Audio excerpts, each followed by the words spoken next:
Donald Trump rolling out the welcome mat for supporters of Bernie Sanders during his victory speech last night.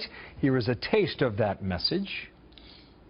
To all of those Bernie Sanders voters who have been left out in the cold by a rigged system of superdelegates, we welcome you with open arms. And by the way, the terrible trade deals that Bernie was so vehemently against, and he's right on that, will be taken care of far better than anyone ever thought possible. And that's what I do. Let's talk to the Trump team right now. Barry Bennett back with us, Trump campaign senior advisor. Barry, how are you? And good morning to you. Doing great. Thanks for having me on. Why would Sanders supporters vote for Donald Trump?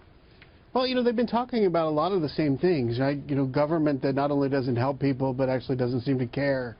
Trade deals that export jobs, profits that are strangled overseas, government ineptitude. I mean, the heroin problem flooding across the border from Mexico, the vets that don't get taken care of.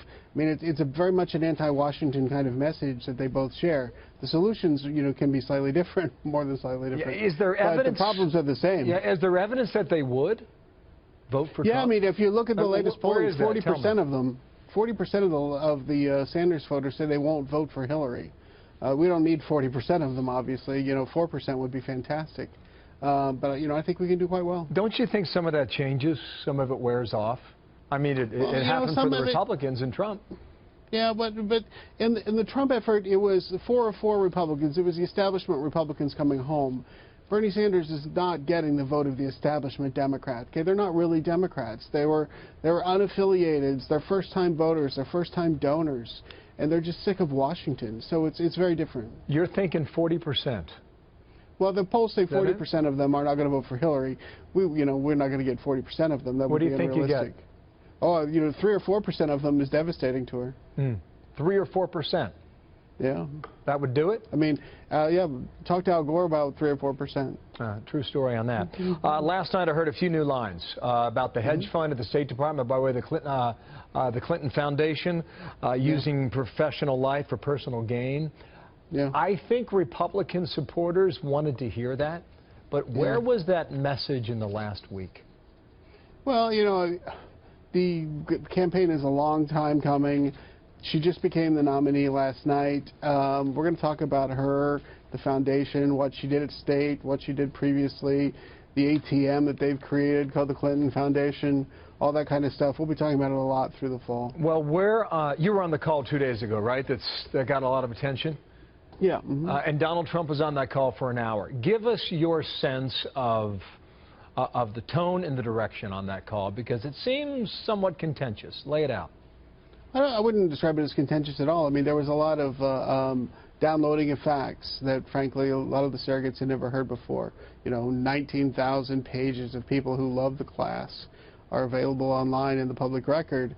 You know, the history of the law firm who brought the suit, that the lead plaintiff in the lawsuit, you know, got out of the case, yet the judge kept the trial going.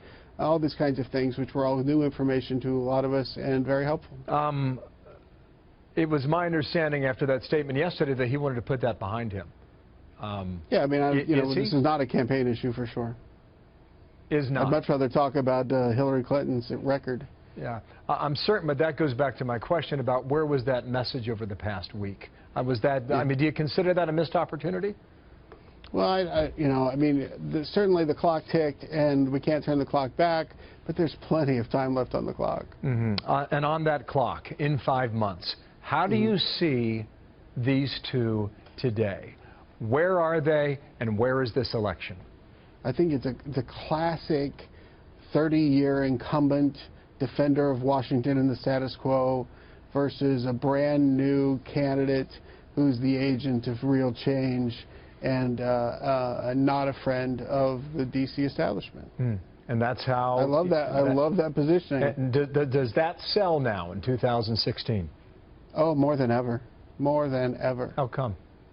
Well, because people are tired of Washington that cares a lot more about their own re-election than they do restarting our economy. I mean, our economic policies are pathetic. 38,000 jobs created last month? I mean, that's ridiculous. It's, you know, cash for clunkers, stimulus, 1, 2, Obamacare. We've spent $10 trillion in new debt, and we've gotten nowhere. You know, there are more people in poverty today than ever, more people on food stamps today than ever. Vets aren't getting what they want. My health care, your health care has all gone up in price and not in quality. It's ridiculous. People are angry and they have a right to be angry. Barry Bennett, thank you for your time. No problem. Thank From you. the Trump team.